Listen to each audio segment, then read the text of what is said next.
ভোটে যেতে তিহারে যাচ্ছেন শতাব্দী রায়, কিন্তু কেন? অনুব্রত মণ্ডলের সঙ্গে দেখা করতে। এখানেও প্রশ্ন যে কিন্তু কেন? আর এই নিয়েই জল্পনা শুরু হয়ে গিয়েছে। বহুদিন হয়ে গেল তিহার জেলে বন্দী রয়েছেন বীরভূমের কেষ্ট মণ্ডল।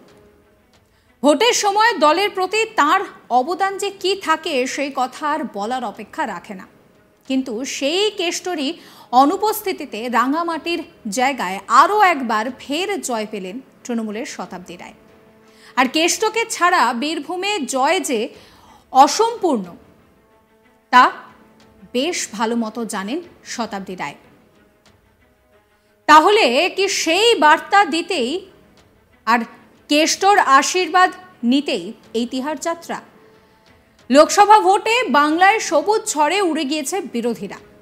42টি আসনের মধ্যে 29টিতে জয় পেয়েছে রাজ্যের শাসক দল তৃণমূল কংগ্রেস। কেষ্ট না থাকলেও বীরভূমে জয়ের ধারা বজায় রাখতে পেরেছে তৃণমূল। মঙ্গলবার বীরভূম লোকসভা আসনে জিতেছেন তৃণমূলের তারকা প্রার্থী শতাব্দী রায়। আর জয়ের পর সাংবাদিকদের তিনি জানালেন যে তিনি তড়িঘড়ি তিহার জেলে যাবেন। কারণটা কি? বীরভূম জেলার 2টি কেন্দ্রেই জয়ী হয়েছে তৃণমূল কংগ্রেস। মা তারা আশীর্বাদ করেছিলেন। কি বলছেন শতাব্দী রায়, শুনুন। দিনটা মিলে গেছে এবং এমনিতেই জেতার পরে আসা স্বাভাবিক ছিল। কালকে রাত্রি হয়ে গেছিল বলে আর না, আজকে সকালে যখন তারামাকে দিয়েই শুরু হয়, তারামাকে দিয়েই সফলতা, তারামাকে দিয়েই পরের দিন সারা তারামাকে নিয়ে সারা বছর সারা জীবন চলে। তো আমি বিশ্বাস করি তারামা চেয়েছে বলে আমি বীরভূমে থাকতে পেরেছি, তারামা আশীর্বাদ আছে বলে আমি বীরভূমে এতগুলো বছর কাটাতে পারলাম, আগামী দিন কাটাতে পারবো। এটা হচ্ছে যে বুথ লেভেল থেকে শুরু করে প্রত্যেকটা কর্মী নেতারা এমনভাবে পরিশ্রম করেছে। এই লোকসভার ভোট ওরা কখনো এরমভাবে করেনি। সবাই ভাবতো লোকসভা ঠিক আছে গায়ে নিজের ভোটগুলো করতো। এইবারে ওরা যেভাবে ভোট করেছে, ভালোবাসা আবেগের সঙ্গে, যে পরিশ্রম, যে লড়াই করেছে সেটারই রেজাল্ট, সেটার থেকেই এই ফল এসছে। এবং এটা না হলে কিন্তু আমরা ভাবতাম পরিশ্রমের কোনো মানে নেই, কিন্তু পরিশ্রমের মানে আছে, এটা আবার প্রমাণ করলো। প্রত্যেকটা কর্মী এত পরিশ্রম করেছে বা তাদেরকে, এবং বীরভূমের মানুষ এত বছর সাথ দিয়েছে, এত বছর ভালোবাসা দিয়েছে। এবং আমি সবসময় তোমাদের বলতাম 2009 থেকে যে ভালোবাসা একই রয়েছে এখনও, সেটা প্রমাণ হলো যে বীরভূমের মানুষ একইভাবে ভালোবাসছে। এবং বীরভূমের মানুষের কাছে আমি আবারও নতুন করে কৃতজ্ঞতা জানাচ্ছি। দেখো, যে গ্রামগুলোতে আমরা গেছি, কিছু কিছু জায়গা আছে যে গ্রামগুলোতে আমার একটুখানি ছোট ছোট কাজ আছে যেগুলো দেখা হয়নি বা ওরা আমাদের পৌঁছতে পারে না। অনেক প্রপোজাল আসে, তো তারপরে ওরা আর সেই কাগজপত্র ঠিক করে দেয় না, এইসবের জন্য বাকি থেকে যায়। সেগুলো এবার দেখা হবে। রাস্তাঘাট পানীয় জল অনেক জায়গা আছে, কিন্তু সেই পানীয় জলটা দেখতে হবে কীভাবে। কারণ পানীয় জল কিন্তু আমরা ট্যাঙ্ক দিয়েছি, আমরা সাবমার্সাল দিয়েছি, আমরা টিউবওয়েল দিয়েছি। অনেক জায়গায় জল এত নিচে কিংবা জল নেই, সেগুলোকে কি করতে হবে সেগুলো দেখা। যদি বীরভূমের মানুষ চাইছে এবার শতাব্দী রায় তার ভোটার কার্ড বীরভূমে ট্রান্সফার, তার কলকাতায় একটা ভোট কমবে ওদের, আমার একটা ভোট বাড়বে। দেখি, আমি তো কাটিয়ে দিলাম, বলো এখানে 15 বছর 20 বছর ধরো, এটাকে 20 বছর ধরে নাও। এবং চাইবেই এবং আমি এখানকারই তো হয়ে গেছি, শুধু ভোটার কার্ডটাই ওখানে রয়েছে, বাদবাকি তো আমি সারাক্ষণ তো বীরভূমে এবং এখানেই চলাফেরা থাকা, সকাল থেকে রাত্রির এখানেই। আজকে কি প্রোগ্রাম আছে? আজকে আর কিছু নেই, আসলে অনেকের সঙ্গে দেখা করা যায়, তারা দেখা করতে আসতে চাইছে। আর ফোন ধরাটা সবথেকে বেশি কাজ আজকে। এই আনন্দটা সেলিব্রেট করাটা, সবার সঙ্গে যারা যারা আসছে তাদের সঙ্গে দেখা করাটাই আজকের কাজ।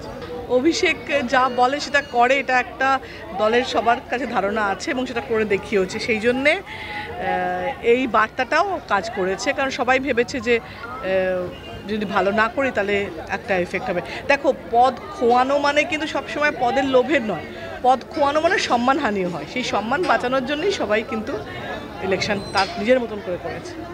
কিন্তু প্রচারে গিয়ে বিভিন্ন জায়গায় বিভিন্ন মানুষ অভিযোগ করেছে তার সত্ত্বেও এই এত ভালো রেজাল্ট। আমি তখনও বুঝলাম তোমরা যা বলছো, মিডিয়া যা বলছো এটা নয় সত্যি। ওদের আবেদনটা তোমরা অন্যভাবে ব্যাখ্যা করছিলে, সেটা যে নয় সেটা তখনও বলেছি, এখনও সেটা প্রমাণ দিলাম। এই নিয়ে আমার কালিক শান্তনু হাজরার একটি রিপোর্ট দেখাবো। রাজ্য জুড়ে সবুজ ঝড়, ব্যতিক্রম নয় কেষ্টর ভূম বীরভূম। এখানে দেখা গিয়েছে যে একচেটিয়া দাপট দেখিয়েছে তৃণমূল, যেখানে দেখা গিয়েছে বীরভূম জেলার 2টি লোকসভা কেন্দ্রের 2টি আসন কিন্তু গেরুয়াকে ধরাশায়ী করে সবুজ ঝড় উড়েছে। ফের 4বার জয়ী হলেন শতাব্দী রায়। বীরভূম লোকসভা কেন্দ্র থেকে লক্ষাধিক ভোটে জয়ী হয়েছেন শতাব্দী রায়। শতাব্দী রায় জয় হওয়ার পরই তারাপীঠে চলে যান। তো তারাপীঠে গিয়ে মাতার আশীর্বাদ নিয়ে ফেরেন তিনি। এরপর তিনি সাংবাদিকদের মুখোমুখি হয়ে অনুব্রতর প্রসঙ্গে কিন্তু বেশ কিছু মন্তব্য করেন। তিনি বলেন, শতাব্দী রায়কে প্রশ্ন করা হয় যে বীরভূম জেলায় যে সন্ত্রাস হয়নি অনুব্রতর অনুপস্থিতিতে, তার জন্য কি কোনো ফ্যাক্টর? তিনি বলেছেন না, এটা কোনো কারণ নেই। তৃণমূল দল একটি শান্তপ্রিয় দল, মা মাটি মানুষের দল, যে দল সর্বদাই মানুষের পাশে থাকে, মানুষ তার রায় দিয়েছে, কখনোই অশান্তি তৃণমূল করে না। ভারতীয় জনতা পার্টি, বাম কংগ্রেস এরা তৃণমূলের বিরুদ্ধে মিথ্যা অভিযোগ আনে। ঠিক এরপরই কিন্তু শতাব্দী রায় বলেন যে অনুব্রত মণ্ডল তিহারে বন্দী রয়েছে, তাকে কিন্তু দেখতে যেতে পারেন, দিল্লি যেতে পারেন, দিল্লির তিহার যেতে পারেন শতাব্দী রায়। এমনটাই ইঙ্গিত দিয়েছেন তারাপীঠ থেকে বেরিয়ে সাংবাদিকদের মুখোমুখি। এর আগেও দেখা গিয়েছে যে অনুব্রত মণ্ডলের জায়গা তৃণমূলের কোন নেতা মন্ত্রীরা নিচ্ছে তা নিয়ে কিন্তু একটা বিরাট প্রশ্ন উঠেছিল। এবং অনুব্রত কেষ্টপন্থী যে নেতৃত্বরা রয়েছে, কর্মীরা রয়েছে বীরভূম জেলায়, তারা কিন্তু গোপনে তিহারে অনুব্রতর সাথে কথোপকথন করে আসতেন। এমনকি দেখা গিয়েছে সূত্র মারফত খবর, তৃণমূলের অন্দরের সূত্র মারফত খবর, যে অনুব্রতর অনুপস্থিতিতে অনুব্রতর যে রাজনৈতিক সিংহাসন কে দখল করতে চাইছে, অনুব্রতপন্থীরা, কেষ্টপন্থীরা কিন্তু তাকে তিহারের সমস্ত বীরভূমের রাজনৈতিক সমীকরণে খবরাখবর দিয়ে আসছিল।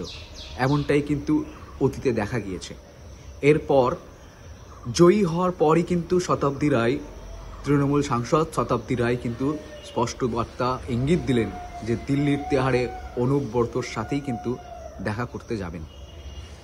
এছাড়াও রাজ্যের বিভিন্ন নেতা, মাননীয় তৃণমূল সুপ্রিমো মুখ্যমন্ত্রী মমতা বন্দ্যোপাধ্যায়ও কিন্তু অনুব্রত মণ্ডলের প্রতি আস্থা ভরসা রেখেছে। তিনি বারবার বলেছেন অনুব্রত মণ্ডল দক্ষ সংগঠক, উনি রাজনৈতিক শিকার।